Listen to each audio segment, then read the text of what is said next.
자, 이번 시간에는 표면 거칠기와 표면의 결, 기호, 표시 방법에 대해서 배워보겠습니다.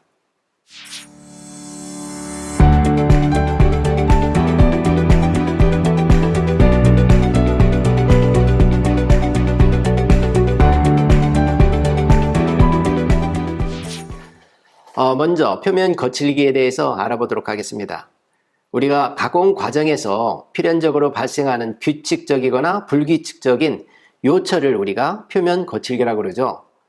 요철이라고 하는 것은 어떻습니까?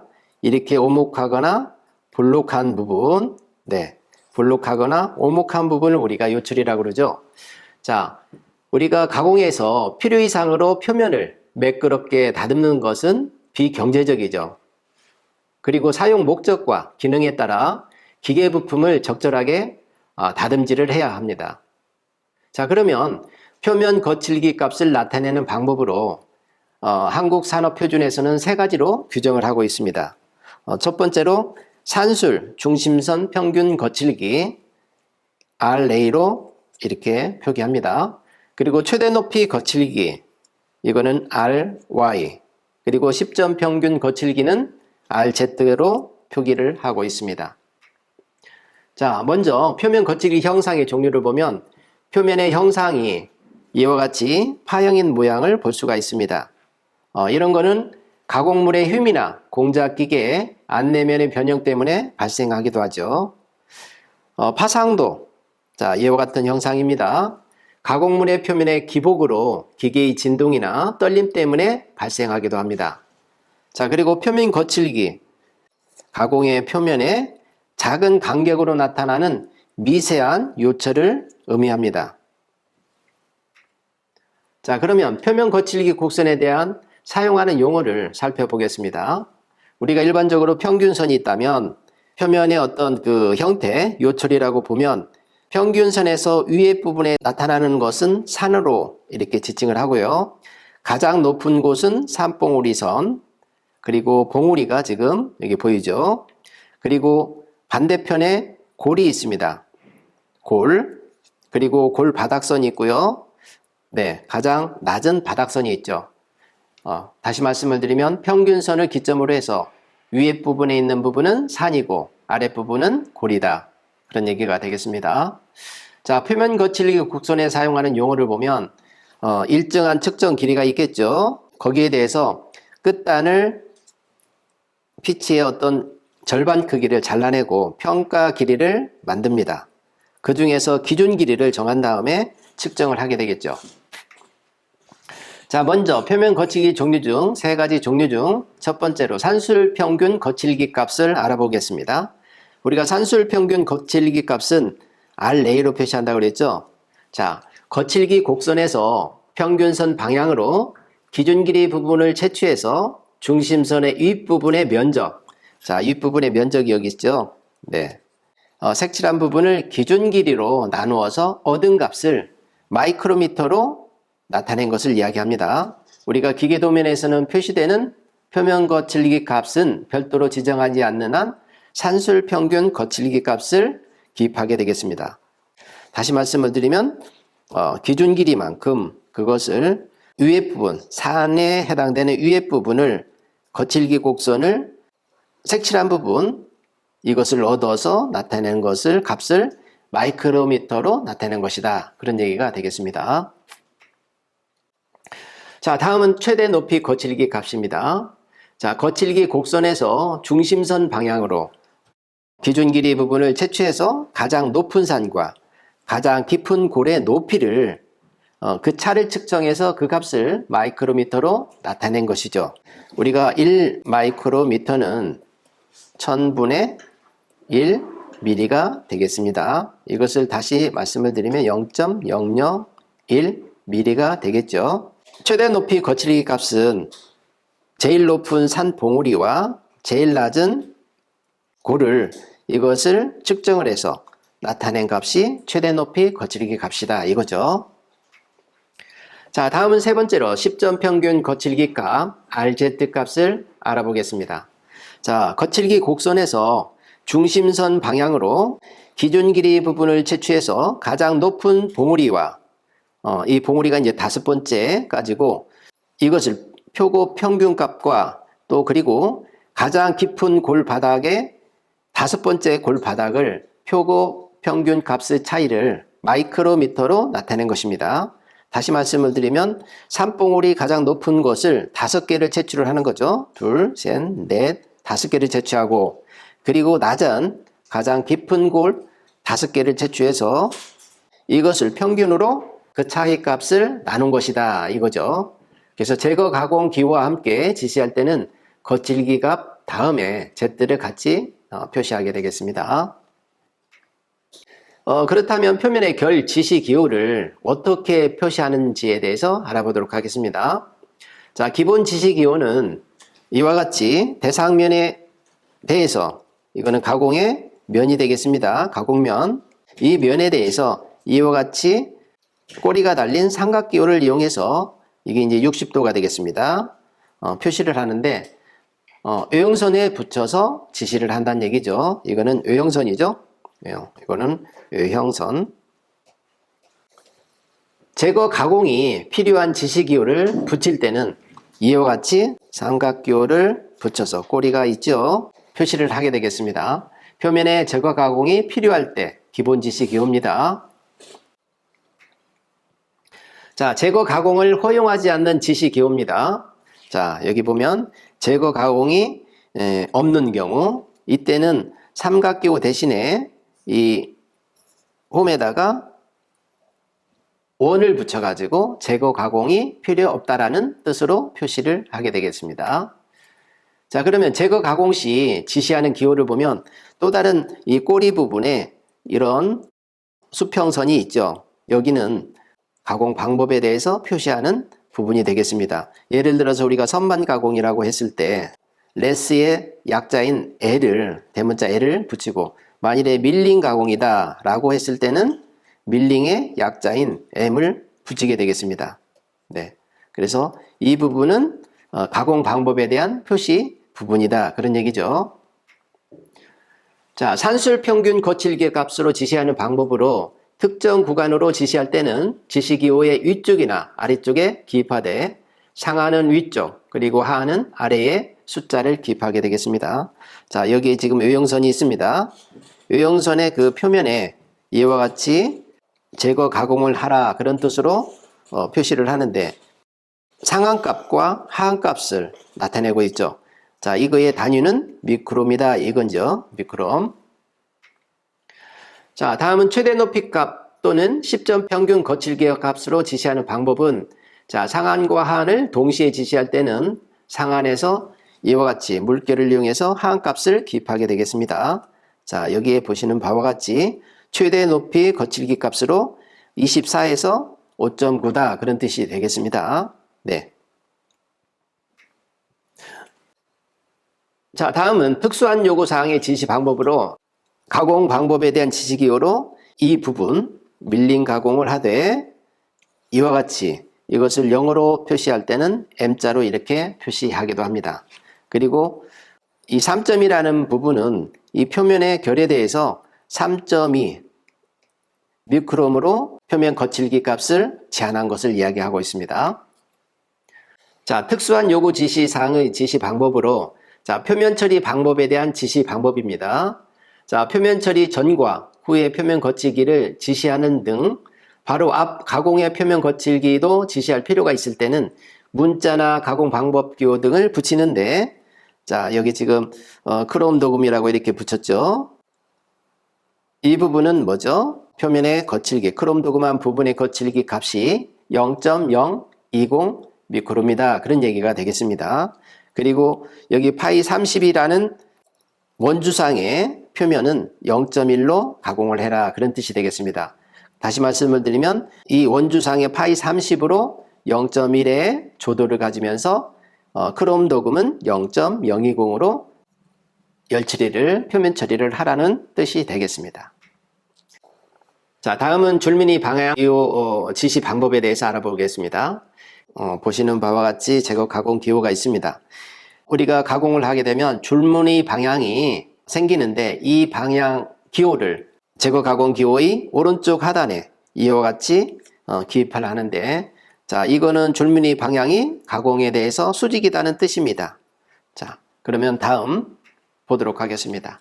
우리가 일반적으로 줄무늬 방향은 기호를 보면 이와 같이 같다라는 표시, 다시 말하면 가공 후 생긴 줄무늬 방향 기호를 기입한 그림에 투영면에서 평행하다는 뜻으로 이와 같이 붙입니다. 자, 그림을 보시겠습니다. 이게 공작물이 되겠죠. 공작물이 됐는데 가공의 줄무늬 방향이 이와 같이 평행으로 나타나는 현상, 이거는 이와 같이 기호를 붙입니다. 자, 여기에 지금 붙인 모습을 볼 수가 있습니다. 다음에 수직 방향이다 이거죠. 수직 방향. 이거는 가공면에 대해서 수직인 방향, 이와 같이 형성이 되는 것을 이야기합니다. 그래서 이 삼각기호에 줄무늬 방향 기호 표시를 이와 같이 수직으로 해놓고 있죠. 다음은 X자 모양. 이거는 가공 후 생긴 줄무늬 방향 기호가 투영면에 비스듬하게 이 방향으로 교차된 것을 이야기합니다. 여기서 그림에서 보시는 바와 같이 어때요? 교차되고 있죠. 이런 모양은 우리가 가공 기호를 붙일 때 X를 쓴다 이거죠. 다음은 M, 기호 M은 가공 후의 줄무늬 방향이 서로 교차 또는 일정한 방향이 없음을 뜻할 때 이와 같이 나타냅니다. M. 네, 그림은 이와 같습니다. 다음은 C. 자, 기호 C는 가공 후 생긴 줄무늬가 어떤 면을 중심으로 동심원을 나타내는 모양을 하고 있죠. 여기서 그림을 보면 이와 같이 동심원 모양으로 나타내고 있습니다. 이거는 가공 기호를 붙인 다음에 이 부분에 C를 붙인다 이거죠. 다음은 R. 가공 후 생긴 줄무늬 기호가 면을 중심으로 방사 모양으로 생겼을 때 이 가공 기호 오른쪽 하단에 R이라고 표시합니다. 자, 다음은 지시 방향과 대상면의 표시 방법에 대해서 알아보도록 하겠습니다. 자, 여러분들이 가공을 하라는 뜻으로 이와 같은 가공 모양을 붙인다고 그랬죠. 자, 지금 여기서 직접 대상면에 지시하는 방법이 있습니다. 닿는 면이죠. 외형선에 닿는 면에 이와 같이 지시를 할 수가 있고요. 그리고 연장선을 사용해서 대상면에 지시하는 방법이 있습니다. 이 면을 연장선을 붙여가지고 이와 같이 표시하기도 합니다. 네. 자, 다음은 표면 거칠기를 대상면에 지시할 수 없을 경우에는 치수 보조선이나 지시선에 지시하기도 합니다. 자, 여기서 보시는 바와 같이 치수선의 가공 정도를 표시하기도 했죠. 그리고 여기도 지시를 했죠. 치수선에 이와 같이 가공면의 표면 거칠기 값을 지시하기도 합니다. 다음, 표면 거칠기를 대상면에 지시할 수 없을 경우에는 치수 보조선이나 지시선에 지시하기도 합니다. 자, 이거는 지금 지시선이죠. 지시선에 이와 같이 보조해서 기입할 수도 있습니다. 자, 둥글기가 있는 반지름이나 못따기를 나타내는 치수선 또는 연장선에 지시선을 사용하여 지시할 경우에는 이 도면과 같이 하게 되겠습니다. 지금 반지름이 2라는 이 지시선에 이와 같이 지시를 하고 있죠. 이렇게 할 수도 있다는 얘기가 되겠습니다. 자, 여러 곳에 반복 지시할 경우가 있습니다.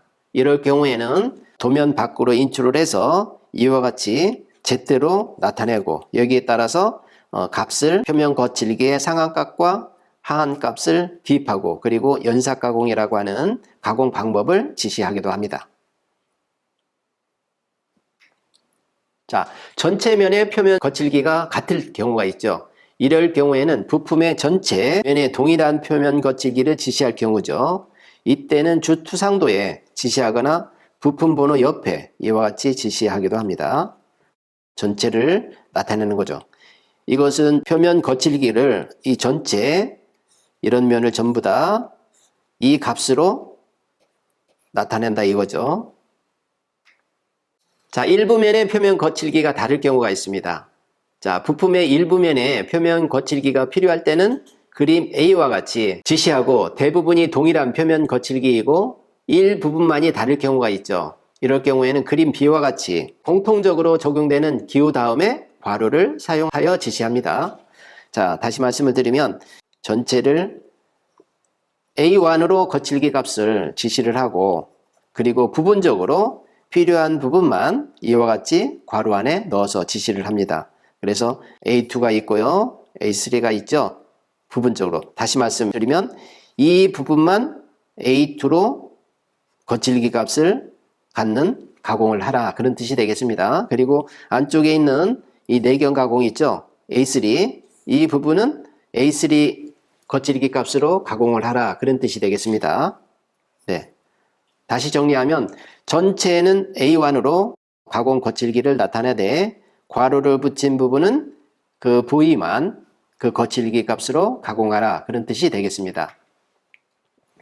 자, 가공 줄무늬 방향의 기호에 있어서 지금 이와 같이 가공 방법이 되어 있으면 이거는 일체의 가공이 없거나 자연면 그대로 두라는 뜻입니다. 다시 말씀을 드리면 가공하지 않아도 된다. 그런 뜻이 되겠습니다. 기계 가공이 필요 없는 곳, 제거 가공이 필요하지 않는 곳에는 이와 같이 붙이게 되겠습니다. 자, 그러면 어떤 부분인지 선생님이 실물을 가지고 왔습니다. 자, 이거는 동력 전달 장치죠. 동력 전달 장치. 자, 여기에서 보면 이거는 V벨트 풀리고요. 이거는 스포기어죠. 자, 여기서 보시는 바와 같이 이거는 이제 주조품이죠. 주조품의 외형에 나타나는 이 모습은 제거 가공이 필요 없는 부분이 되겠습니다. 이럴 경우에는 지금 방금 전에 설명했던 것처럼 이와 같은 표시를 하게 되겠습니다. 다른 부분이 이제 가공이 필요한 부분이겠죠. 이런 부분은 이제 별도의 가공 표시를 해야 되겠죠. 가공 기호가 Z인 부분은 상당히 정밀한 부분이 되겠습니다. 이를테면 광택이 나는 고급 닫음면에 속한다고 볼 수가 있겠습니다. 자, 우리가 일반적으로 가공면이 이와 같이 표시한 경우도 있고 W, X, Y, Z가 있습니다. 자, 이 각각에 대한 간단한 설명을 드리자면 W는 거친 다듬질 면, 그리고 X 정도 된다면 거친 면, 보통면이 되겠네요. 보통면. Y 정도 된다면 고급 다듬면, Z 정도 된다면 광택이 날 정도로 아주 최상급의 고급 다듬면을 이야기합니다. 자, 그러면 Z면은 연삭이라든지 래핑, 호닝 이런 표면을 대단히 매끄러운 정밀 가공을 할 때 Z를 붙입니다. 자, 다시 한번 정리하겠습니다. 우리가 제품을 만들 때 다듬면을 만드는데 그 중에서 가장 최상급인 광택이 날 정도의 고급 다듬면은 가공 기호의 Z면이다 이거죠. 가공면의 Z면. 주로 이제 가공 방법은 연삭이나 래핑, 호닝 이런 가공 방법을 통해서 표면을 매끄럽게 할 수가 있죠. 물론 이런 부분을 가공하기 위해서는 경제적인 어떤 고려를 할 필요가 있습니다. 불필요한 곳을 고급 다듬면을 만든다면 비경제적일 수가 있죠. 다음은 Y면. Y면은 상급의 다듬면입니다. 상급 다듬면. 광택이 날 정도는 아니지만 가공 흔적이 남지 않은 그런 상급의 다듬면을 이야기합니다. 일반적으로 끼워 맞춤하는 그런 곳에 Y면을 사용합니다. 주로 연삭이나 래핑 마찬가지로 흔적이 남지 않는 가공면이 되겠습니다. 자, 다음은 X면. 자, 가공 흔적이 거의 없는 중급의 다듬면입니다. 자, 가공 후 흔적이 희미하게 남을 정도의 연삭 가공을 할 때 생기는 가공면이 되겠습니다. 네, 물론 이제 산술 평균 거칠기, 최대 높이 10점 평균 거칠기 이런 기호들을 보면 여기 이와 같이 값으로 나타내고 있죠. X일 때는 뭐 3.2 정도, 그리고 최대 높이는 12.5 정도, 그리고 10점 평균 거칠기 값은 12.5 Z로 이렇게 표시하기도 합니다. 자, 그러면 다음으로 가공면이 W일 경우는 어떤 면이냐 이거죠. 가공 흔적이 남을 정도의 다듬질 수준. 그러니까 가공 흔적이 남을 정도니까 거친 다듬질이 되겠습니다. 자, 가공 흔적이 뚜렷하게 남을 정도니까 선반이나 드릴, 밀링 등과 같이 가공했을 때 생기는 정도가 되겠습니다. 자, 그러면 여러분들께서 한번 실습 과제를 통해서 한번 표면 거칠기 기호를 기입해 보시기 바랍니다. 자, CAD 시스템을 활용해서 아래의 축 지지대를 그리고 지수와 표면 거칠기 기호를 한번 기입해 봅시다. 자, 용지 크기는 A3로 하고요. 지시 없는 못따기는 1, 필립 및 둥글기는 2mm 정도로 하시면 되겠습니다. 여러분들이 실습을 통해서 한번 표면 거칠기 값 기호를 기입해 보시기 바랍니다. 여러분 수고 많았습니다. 다음 시간에 만납시다.